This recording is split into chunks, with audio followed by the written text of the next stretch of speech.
వ్యవసాయంతోనే మొదలైంది.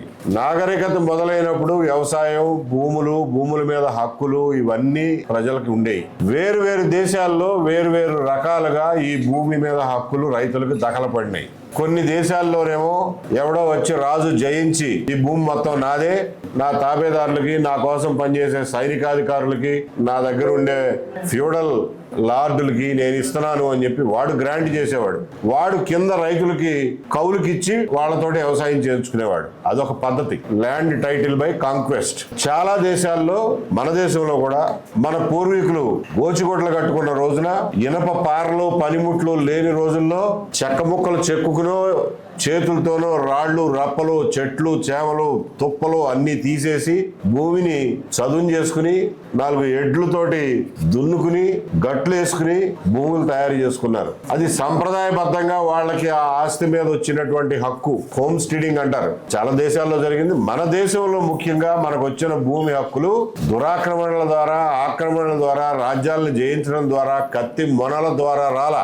రైతులు కష్టపడి వాళ్ళు, వాళ్ళ కుటుంబ సభ్యులు పాము కాట్లకు గురై, అనారోగ్యాలకు గురై, మలేరియాలకు గురై చచ్చిపోతూ బతుకుతూ ఆ తయారు చేసుకున్నటువంటి భూములు ఇవి.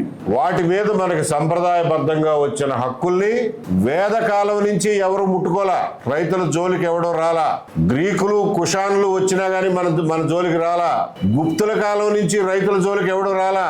ముస్లిం రాజులు దండయాత్రలు చేసినా గానీ మన భూముల మీద వాళ్ళు ఈ భూమి అంతా మాదే, దీని మీద మాది హక్కు అని ఎప్పుడు అనలా. రైతు భూమి రైతుదే, వ్యవసాయం చేసుకునే హక్కు వాడిదే, వంశపారంపర్యంగా తన కొడుకులకి, కూతుళ్ళకి ఎవరికి ఇచ్చుకుంటాడో వాడిదే, అమ్ముకునే హక్కు వాడిదే, తాకట్టు పెట్టుకునే హక్కు వాడిదే. కాకపోతే శిస్తు కట్టండి, సంవత్సరానికి ఇంత శిస్తు కట్టండి అని చెప్పి అందరి దగ్గర శిస్తు కట్టించుకునేవాళ్ళు. ఆ శిస్తు కట్టడం కోసం, ఎవరి దగ్గర ఎంత శిస్తు వసూలు చేయటం తెలియటం కోసం, ఇదిగో ఈ చెక్క 4 అంకణాలు అంటారో, 4 ఎకరాలు అంటారో, రకరకాల విస్తీర్ణం యూనిట్లలో ఫలానా రైతుది అని చెప్పి అప్పుడు వచ్చి రాని కాగితాలు లేవు, ప్రింటింగ్ లేదు. ఆ రోజుల్లో చెక్క ముక్కల మీద రాసేవాళ్ళు, ఏమి రాసేవాళ్ళు, లేకపోతే గ్రామంలో అందరూ ఇది పుల్లయ్యదేనవా, మేము ఎవరు కాదంటలేదు అని చెప్పి అందరూ ఒప్పుకున్న పరిస్థితుల్లో రైతుల హక్కులు పరిరక్షించబడినాయి. ముస్లిం దండయాత్రల తర్వాత కూడా, ఇంగ్లీష్ వాళ్ళు వచ్చిన తర్వాత వాళ్ళేమి ఈ దేశంలో ఉన్న భూమి మొత్తం మాదే, దీని మీద సర్వ హక్కులు మావే, టైటిల్ మాదే, పట్టా మాదే అని ఎప్పుడు అనలా. వాళ్ళు ఇన్ఫాక్ట్ జమీందారుల కింద, పాలెగారుల కింద లెక్కలు లేకుండా ఉన్నటువంటి భూముల్ని వెంకటగిరి, నూజివీడు, పెద్దాపురం, విజయనగరం, కపిలేశ్వరపురం, చల్లపల్లి లాంటి జమీందారీలు తప్పించి మిగిలిన రాష్ట్రం మొత్తం ఏ రైతు చేతిలో అయితే ఆ భూమి ఉందో ఆ రైతు పేరు మీద రైతు వారి సెటిల్మెంట్ అని చెప్పి మన్రో టైంలో సెటిల్మెంట్ చేసి ఆర్ఎస్ఆర్ అని చెప్పి, ఆర్ఎస్ అని ముందు, తర్వాత రీసెటిల్మెంట్ రిజిస్టర్ అని చెప్పి 1907-8 ప్రాంతాల్లో అప్పట్లో ఉన్న ప్రింటింగ్ టెక్నాలజీతోనే ముద్రలేసి మరీ గ్రామాన పంచారు. ఇదిగో ఇది సుబ్బారెడ్డి గారి భూమి, ఇన్ని ఎకరాలు, దీనికి ఎఫ్ఎంబి ఇది, దీనికి కొలతలు ఇవి, ఉత్తరాన ఇంత కొలత, దక్షిణాన్ని ఇంత కొలత అని చెప్పి మన చేతికి అప్పచెప్పిపోయారు ఇంగ్లీష్ వాళ్ళు. వాళ్ళు కూడా రైతుల హక్కులు లేనాడు కాలరాయిలా, శిస్తు వసూలు చేసుకున్నారంతే. స్వాతంత్రం వచ్చిన తర్వాత ఎస్టేట్ అబాలిషన్ కింద, జమీందారీ అబాలిషన్ కింద జమీందారులకి కొంత భూమి వదిలేసి, వాళ్ళ సొంత అవసరాల కోసం కొంత భూమి వదిలేసి, ఆ రోజుల్లో కూడా జమీందారికి సొంత భూమి ఉండేది, సర్వ హక్కులు ఉన్నటువంటి రైతుల భూములు కూడా ఉండేవి. రైతుల భూమి మీద ఎప్పుడు జమీందారు ఇది నాది అని అనలా. తన భూమి ఎవరన్నా తన దగ్గర పనిచేసే జీతగాళ్లకో, ఇంట్లో పనిచేసే దివాణంలో పనిచేసే వాళ్ళకో, గుర్రాలను మేపేవాడికో, రథం తోలేవాడికో, లేకపోతే ఏదైనా యుద్ధం చేసేవాడికో వాళ్ళకి 4 ఎకరాలు, తలా 4 ఎకరాలు పంచిపెట్టారే తప్ప రైతుల భూమిని ఏనాడు జమీందారులు ముట్టుకోలా. వాళ్ళ భూములు ఏనాములుగా ఇచ్చారు. ఎస్టేట్ అబాలిషన్ యాక్ట్ అప్పుడు జమీందారుల దగ్గర ఉన్నటువంటి అదనపు భూమి, ఎక్సెస్ భూమి ఏదైతే ఉందో అదంతా గవర్నమెంట్ తీసుకుని జమీందారులకు కొంత భూమి వదిలిపెట్టి వాళ్ళ వారసులు ఎంతమంది ఉన్నారో వాళ్ళ చూసి తలా కాస్త ఇచ్చి, జమీందారులు ఏనాముగా ఇచ్చిన భూమికి కూడా పట్టాలిచ్చి 1954లో ఒకసారి పూర్తి స్థాయిలో సర్వే చేసి మరీ అందరికీ భూములు అప్పచెప్పారు. అప్పటికే రాష్ట్రంలో రకరకాల జిల్లాల్లో ఇంకా ప్రభుత్వం కింద ఏడబ్ల్యూడి భూమని, పోరంబోకు భూములని, కంచి భూములని, అడవిని వదిలేస్తే అడవి భూములు ఎవరు ముట్టుకోలా, కంచి భూములని, కామన్ ల్యాండ్స్ అని ఇట్లాంటి చాలా కొంచెం అప్పటి వరకు వ్యవసాయం చేయనటువంటి మెట్ట భూములు, ఎవరికి చెందనటువంటి కంచెలు తుప్పలు ఉంటే భూమి లేని పేదలకి పంచిపెట్టారు. పంచిపెట్టినప్పుడు 1960లోనూ అప్పుడు సెటిల్మెంట్ ఆఫీసర్లు ఉండేవాళ్ళు. వాళ్ళు సెటిల్మెంట్ చేసి ఇదిగోనండి సుబ్బారెడ్డి గారు, ఈ 4 ఎకరాల భూమి ప్రభుత్వం మీకు సెటిల్ చేసి ఇస్తుంది, దీని మీద ఇక నుంచి సర్వ హక్కులు మీవే అని చెప్పి సరిహద్దులతో సహా వాళ్ళకి పట్టాలు ఇచ్చారు. ఇట్లా పట్టాలు తీసుకున్న భూములు కొన్ని లక్షల ఎకరాలు ఉన్నాయి. పేదలకు పంచిపెట్టినాయి. కానీ అప్పటికే ప్రభుత్వానికి తెలియకుండా తరతరాలుగా వ్యవసాయం చేసుకుంటూ, హక్కు లేకపోయినా కానీ వ్యవసాయం చేసుకుంటూ ఉన్న వాళ్ళకి దున్నేవాడిదే భూమి అన్న నినాదంతో వాళ్ళకి కూడా పట్టాలు ఇచ్చి వాళ్ళకి హక్కులు కల్పించారు. దానికి తర్వాత 1971 నుంచి పాస్బుక్లు, అడంగళ్ళు, 1Bలు అన్నీ వచ్చినాయి. బ్యాంకుల్లో పెట్టుకునే వాళ్ళం, రైతు కార్డులు తీసుకున్నాం, కిసాన్ కార్డులు తీసుకున్నాం, అప్పులు తెచ్చుకున్నాం, తీర్చాం, మళ్ళా తెచ్చుకున్నాం, అమ్ముకున్నాం, పిల్లలకి కట్నాలుగా ఇచ్చాం, పిల్లలకి రాసి ఇచ్చాం, తాకట్లు పెట్టుకున్నాం. ఇవన్నీ చేసుకుంటున్నటువంటి భూముల్ని 2010 సంవత్సరాల్లో ఏ పాలకులు, ఏ ప్రభుత్వం ముట్టుకోనటువంటి నా ఆస్తి హక్కుని 2000 సంవత్సరం, ముఖ్యంగా 2010 సంవత్సరం నుంచి ఈ ప్రభుత్వాలు చెరబట్టడం మొదలెట్టినాయి.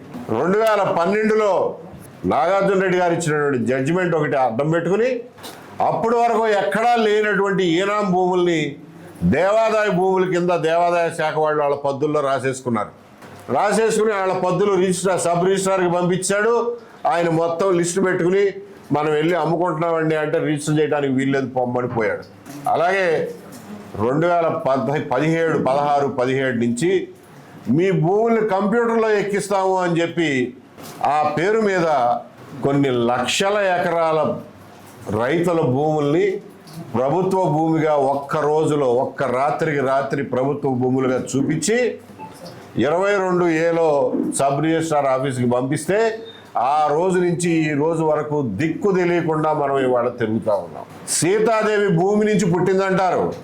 ఏ రకంగా అయితే సీతాదేవిని భిక్షాటన పేరుతో రావణుడు వచ్చి ఎత్తుకుపోయాడో, మీ భూముల్ని కంప్యూటరీకరిస్తామన్న మిషతో ఈ రావణులు వచ్చి మన సీతాదేవిని ఇలాంటి మన భూముల్ని తీసుకెళ్లి 22A అనే లంకలో కూర్చోబెట్టారు. ఈ రోజున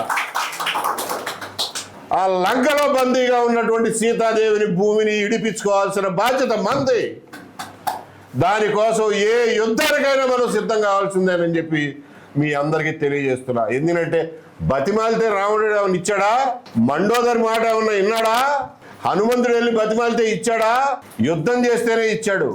లేకపోతే ఈ రావణులు, ఈ కుంభకర్ణులు, ఈ ఇంద్రజిత్తులు, ఈ దేవాంతకులు, ఈ నరాంతకులు వీళ్ళందరూ కలిసి సీతాదేవిని ఇడిపించే పరిస్థితిలో లేరు.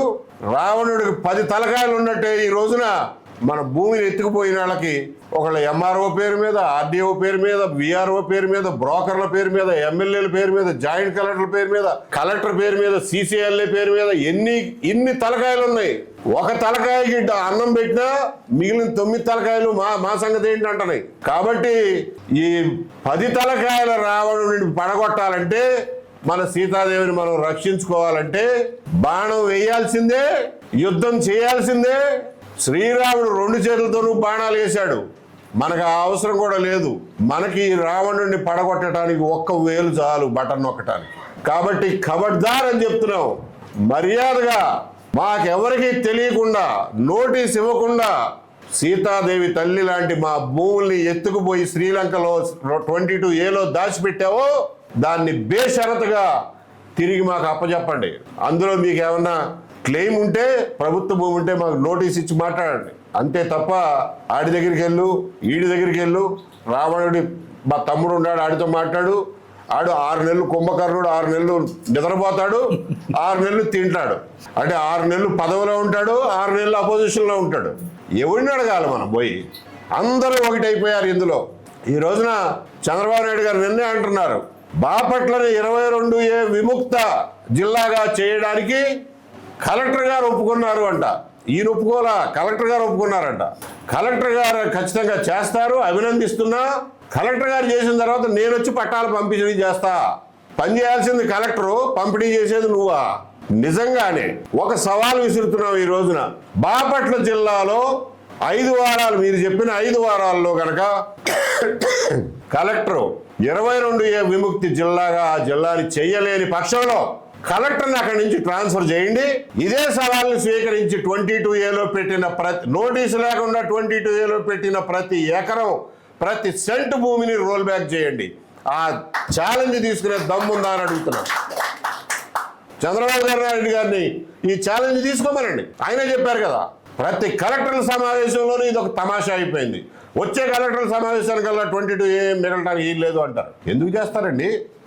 ఎందుకు చేస్తారో మీకు తెలీదా? ఎందుకు చెయ్యరో మీకు తెలీదా? ఏం చేస్తే చేస్తారో మీకు తెలీదా? ఇన్ని రోజుల నుంచి మీరు ప్రభుత్వాన్ని నడుపుతున్నారు. కింద MROల కాడినుంచి, RDOల కాడినుంచి, ఎమ్మెల్యేల కాడినుంచి, బ్రోకర్ల కాడినుంచి ఉన్న విషవలయం మీకు తెలీదా? కాబట్టి ఈ రోజున రైతుల్ని బయట పడేయాలంటే ఒక్కటే మార్గం, roll back 22A, roll back 22A, roll back 22A. లేకపోతే ప్రజాగ్రహాన్ని, ప్రజా యుద్ధాన్ని, ఇంకొక రామరావణ యుద్ధాన్ని చూడటానికి సిద్ధపడండి. Thank you.